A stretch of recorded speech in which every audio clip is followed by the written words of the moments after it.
మొన్న రీసెంట్‌గా మేము ఒక సౌత్ ఇండియన్ రెస్టారెంట్‌కి వెళ్ళాం. అక్కడ ఒక టీ అండ్ మసాలా దోస తీసుకుంటూ, ఆ రెస్టారెంట్ మొత్తం చూస్తూ మేము ఇలా డిస్కస్ చేస్తున్నాం. బ్రో మనం కూడా ఇలా ఒక రెస్టారెంట్ స్టార్ట్ చేయాలి అని. సో ఇలా మాట్లాడుతుండగా నేను అడిగా, లెట్స్ సే నువ్వు ఒక రెస్టారెంట్ స్టార్ట్ చేయాలి అనుకుంటున్నావు. సింపుల్ రెస్టారెంట్ ఒక 20 lakh బడ్జెట్‌లో స్టార్ట్ చేయాలి అనుకుంటున్నావు. ఇన్ కేస్ నువ్వు 20 lakh బడ్జెట్‌లో స్టార్ట్ చేస్తున్నావు అంటే ఎటువంటి రెస్టారెంట్ స్టార్ట్ చేస్తావు బ్రో అని అడిగా. ఆ పర్సన్ కొంచెం థింక్ చేసేసి లేదు బ్రో నేను 20 lakh అంతా స్టార్ట్ చేయను, I want to start big, ఒక బ్రాండ్లా ఉండాలి ఇది. జెన్యూన్ ఆన్సర్, ఓకే ఫైన్, ఒక ఎస్టాబ్లిష్డ్ బ్రాండ్గా బిల్డ్ చేయాలి అనుకుంటున్నావు. బట్ ఏ బ్రాండ్ కింద నీ రెస్టారెంట్ దేనికి ఫేమస్గా బిల్డ్ చేయాలి అనుకుంటున్నావు అంటే, అదే నా ఐడియా బ్రో. నా క్రియేటివిటీ ఇక్కడ ఎక్కడ వస్తుందంటే, నా రెస్టారెంట్లో మల్టిపుల్ క్విజిన్స్ ఉంటుంది. It's a multi cuisine restaurant. నేను దీన్ని ఎలా మార్కెటింగ్ చేస్తానంటే, లెట్సే మీరు చైనీస్ క్విజిన్ కావాలంటే చైనీస్ రెస్టారెంట్కి వెళ్ళాల్సి ఉంటుంది, లేదా సౌత్ ఇండియన్ కావాలంటే సౌత్ ఇండియన్, అలా కాదు. లెట్సే ఇండియాలో మల్టిపుల్ స్టేట్స్ ఉంది కదా, మల్టిపుల్ స్టేట్స్ నుంచి కొన్ని క్విజిన్స్ చాలా ఫేమస్ అయింటాయి.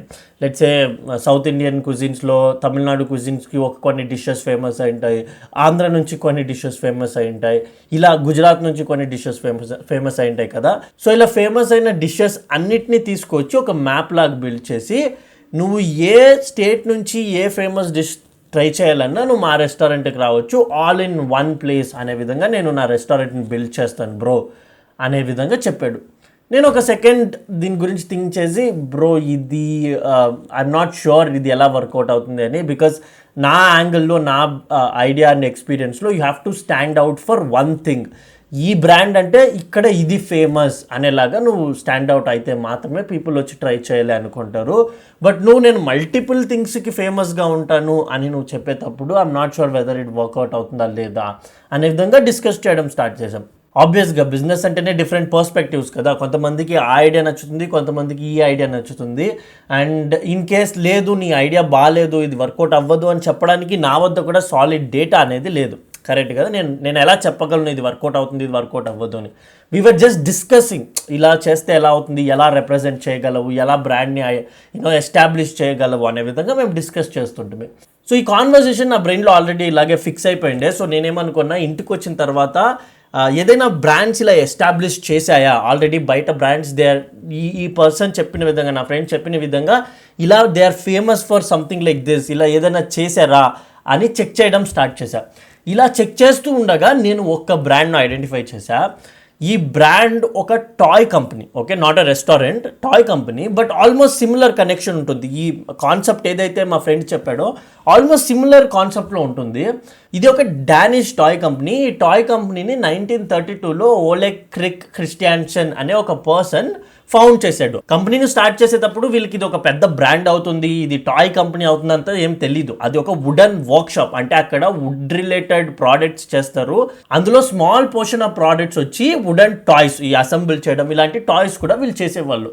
సో 1932లో స్టార్ట్ చేస్తే ఒక ఎస్టాబ్లిష్డ్ టాయ్ కంపెనీగా అవ్వడానికే వీళ్ళకి ఒక 70 years పట్టింది. ఒక ఫ్యామిలీ బిజినెస్గా స్టార్ట్ అయింది, గ్రో అవుతూ ఆఫ్టర్ 70+ years అయిన తర్వాత ఒక ఎస్టాబ్లిష్డ్ టాయ్ కంపెనీగా వీళ్ళు గ్రో అయ్యారు. సో ఇలా 70 years ఆఫ్ స్టేబుల్ గ్రోత్ తర్వాత వీళ్ళు ఒక స్టేబుల్ కంపెనీగా వెళ్తున్నారు.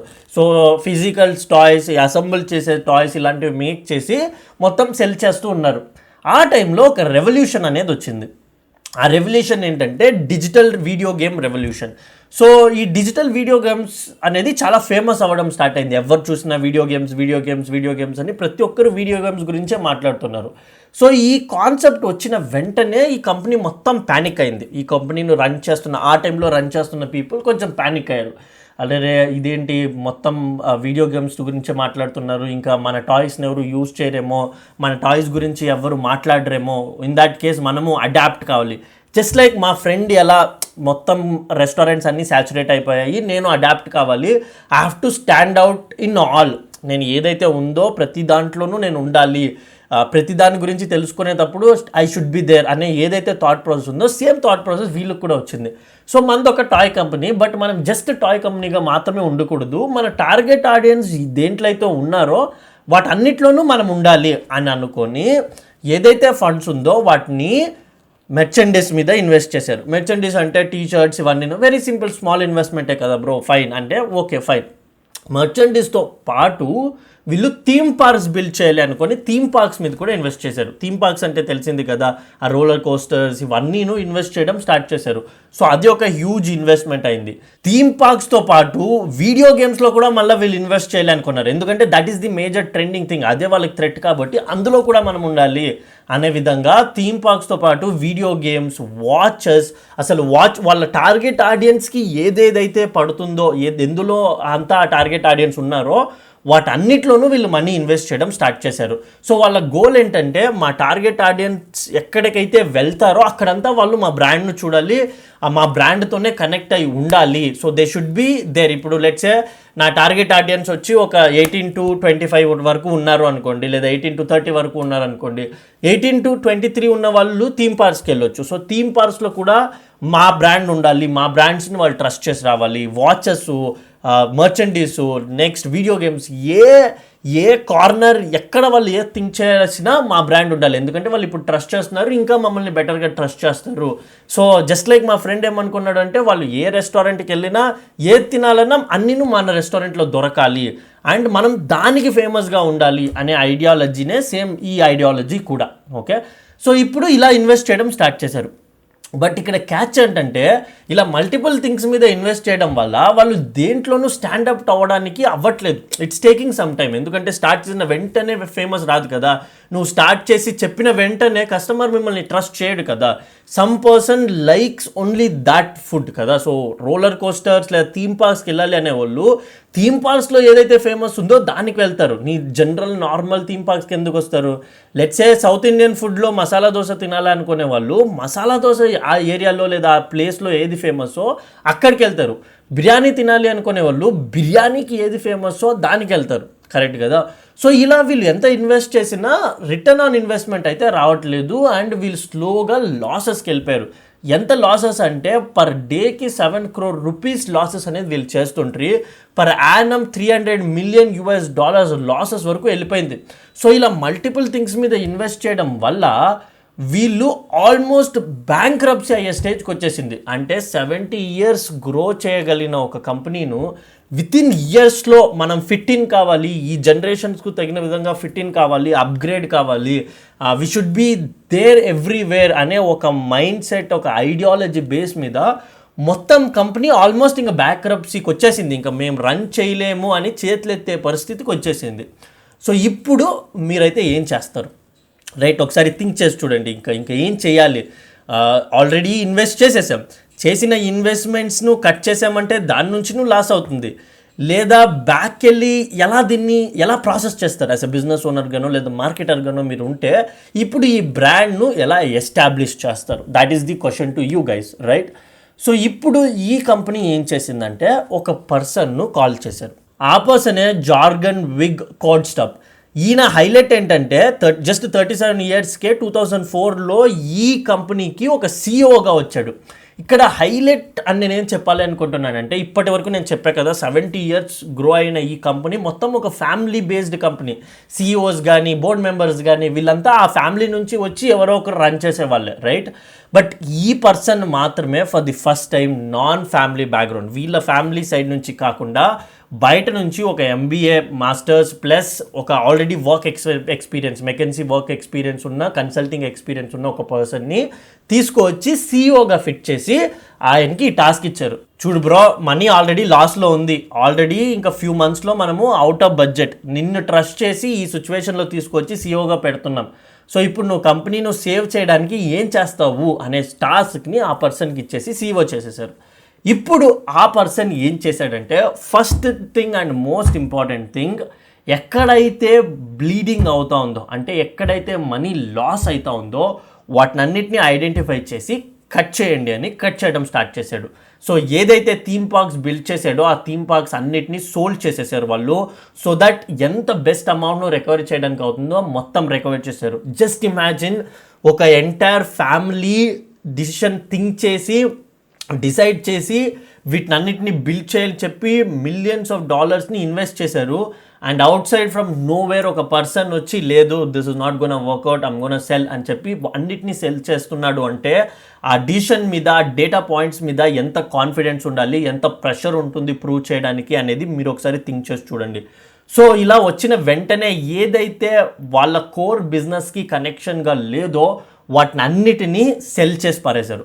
సో ఈ థీమ్ పార్క్స్, వాచెస్, ఇది ఏదైతే అన్నెసెసరీ థింగ్స్గా వీళ్ళు స్టార్ట్ చేశారో, వీడియో గేమ్స్ అని ప్రతి ప్లేసెస్లో వీళ్ళు ఉండాలని ఏదైతే స్టార్ట్ చేశారో అందులో మేజర్ పోర్షన్ ఆఫ్ ద థింగ్స్ను సెల్ చేసేసి కొంత అమౌంట్ను రికవర్ చేసుకున్నారు. Second and most important decision వీళ్ళు ఏం చేశారంటే back to their core ideology. ఈ టాయ్స్ నార్మల్ టాయ్స్ కాదు, అసెంబుల్ చేస్తూ పజిల్స్లా కనెక్ట్ చేస్తూ వచ్చే టాయ్స్. సో ఇలా మల్టిపుల్ పీసెస్ను మీరు కనెక్ట్ చేస్తూ వచ్చారంటే ఇది ఒక మెగా స్ట్రక్చర్లా ఫామ్ అవుతుంది. సో ఇలా పీసెస్ను కనెక్ట్ చేస్తూ ప్లే చేయడమే ఈ గేమ్ యొక్క వీళ్ళ టాయ్స్ యొక్క యూనిక్ థింగ్, రైట్? బయట కార్లు, డైనోసార్లు ఇలాంటివి కాదు. ఇలా ఒక పెద్ద పజిల్ పీసెస్ను తీసుకురావాలి, ఆ పీసెస్ను కనెక్ట్ చేయాలి, బ్లాక్ బై బ్లాక్ కనెక్ట్ చేస్తూ వస్తే మీరు ఏదైతే ఎక్స్పెక్ట్ చేస్తున్నారో ఆ ఎక్స్పెక్టెడ్ స్ట్రక్చర్ అనేది లేదా ఒక టాయ్ అనేది ఫామ్ అవుతుంది. సో ఈ పర్సన్ ఏం చేశాడంటే this is what we do, ఇందులో అప్గ్రేడ్ చేద్దాం, దీన్ని ఇంకా బెటర్ చేద్దాం అని చెప్పి 13,000 యూనిక్ పీసెస్ ఏదైతే ఉన్నో వాటిని అన్నిటి తీసేసి 6,000 అంటే 13,000 పీసెస్ నుంచి 6,000 యూనిక్ పీసెస్ కింద తీసుకొచ్చాడు. కస్టమర్స్ను చాలా ఆప్షన్స్ ఇచ్చి కన్ఫ్యూజ్ చేయకుండా ఒక క్లియర్ గోల్ అండ్ అజెండా ఇచ్చి క్లీన్ అండ్ బెటర్గా మన టాయ్స్ను ప్రెసెంట్ చేయడం స్టార్ట్ చేశాడు. అంటే ప్రోడక్ట్ను బెటర్ చేయడం స్టార్ట్ చేశాడు.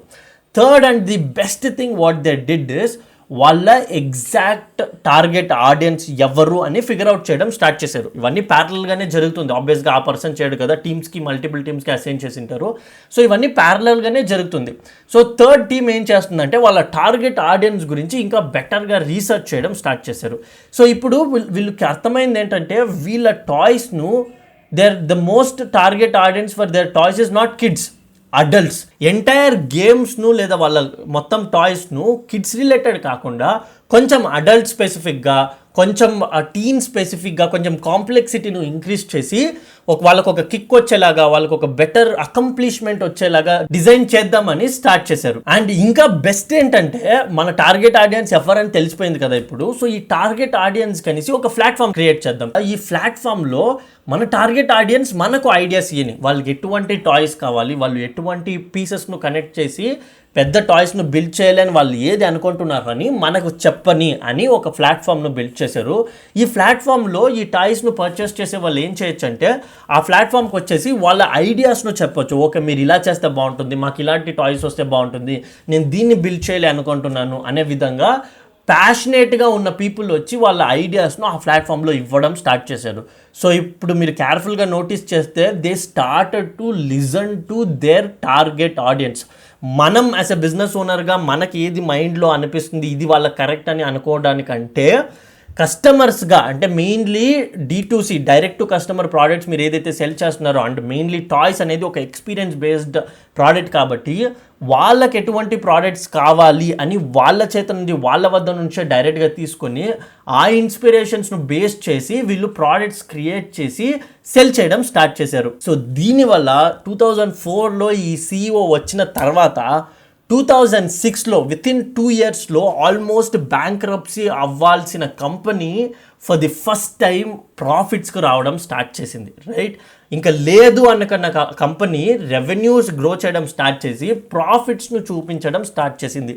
2006లో ఇది ఒక ప్రాఫిటబుల్ కంపెనీ అయ్యింది. 2010లో అంటే వితిన్ 4 yearsలో అదర్ టాయ్ కంపెనీస్తో కంపేర్ చేస్తే one of the fast growing toy కంపెనీగా ఎస్టాబ్లిష్ అయింది. దానికి సాలిడ్ ప్రూఫ్గా 2014లో ది నంబర్ 1 టాయ్ కంపెనీగా ఇది వరల్డ్లోనే ఎస్టాబ్లిష్ అయ్యింది. And by 2020 $7 to $9 billions రెవెన్యూగా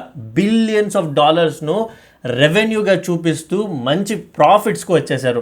and దాంతోపాటు ఈ సేమ్ ఫార్ములాను వాళ్ళు ఫాలో చేయడం స్టార్ట్ చేశారు. బయట ఏ మూవీ ట్రెండ్ అయినా, హాలీవుడ్లో హ్యారీ పాటర్ కానీ, స్టార్ వార్షిప్ కానీ, ఏ మూవీ ట్రెండ్ అయినా ఆ మూవీ టీమ్తో ప్యాచప్ అయ్యి వీళ్ళు ఆ మూవీ రిలేటెడ్ టాయ్స్ను క్రియేట్ చేసి ఈ టాయ్స్ను వాటితో వాళ్ళు సెల్ చేయడం స్టార్ట్ చేశారు. సో ఈ మొత్తం కేస్ స్టడీను అనలైజ్ చేసిన తర్వాత నాకు ఫ్లాష్ అయిన ఫ్యూ లెసన్స్ ఏంటంటే, focus is very much important in the business. మనం ఏ బిజినెస్ స్టార్ట్ చేసినా మీరు యాజ్ ఎ బిజినెస్ ఓనర్గా ఉన్నా మీకు కూడా ఇది క్లియర్గా తెలుస్తుంది. మీరు ఒకటి అనుకొని స్టార్ట్ చేసి ఉంటారు, బట్ ఆన్ ద ప్రాసెస్లో మీరు మల్టిపుల్ ఆపర్చునిటీస్ చూస్తారు కాబట్టి అన్నిటికీ ఎస్ ఎస్ అని చెప్పుకొని వెళ్ళిపోతారు. సో మనకు తెలియకుండా ముందే మనం మల్టిపుల్ థింగ్స్లో ఇన్వాల్వ్ అయిపోయి ఉంటాము. ఏది బ్యాలెన్స్ చేయడానికి కాకుండా అన్నిట్లోనూ క్వాలిటీ అనేది తగ్గుతుంది. సో యాజ్ ఎ ఒక్కొక్క దీంట్లోనూ క్వాలిటీ తగ్గడం వల్ల యాజ్ ఎ బిగ్గర్ బ్రాండ్గా బిగ్గర్ ఇమేజ్, మన బ్రాండ్ యొక్క ఇమేజ్ అనేది తగ్గే ఛాన్సెస్ ఉంటుంది. సో కేర్ఫుల్గా డిసిషన్ అనేది మేక్ చేయండి. మీరు మీ కోర్ బిజినెస్ కాకుండా వేరే ఏ ఫీచర్కు ఎంటర్ అవుతున్నా దాన్ని సేమ్ క్వాలిటీ ఇవ్వగలగడానికి ఛాన్సెస్ ఉంటే మాత్రమే ఎస్ చెప్పండి. ఇంకోటిని స్టార్ట్ చేస్తున్నారంటే క్వాలిటీ ఈక్వల్గా ఉండాలి. ఏ ప్లేస్లోనూ మీరు కాంప్రమైజ్ కాకూడదు. ఎందుకంటే అక్కడ కాంప్రమైజ్ అయ్యారంటే దీని యొక్క బ్రాండ్, మీరు ఆల్రెడీ ఫేమస్ అయిన దాని యొక్క బ్రాండ్ అనేది పడిపోతుంది, right? So focus is very much important in your business. Number 2 and most important thing, as business ఓనర్గా మనకు కొన్ని ఇన్స్టింక్ట్స్ ఉంటాయి, బట్ అది కాకుండా లిజన్ టు యువర్ కస్టమర్స్.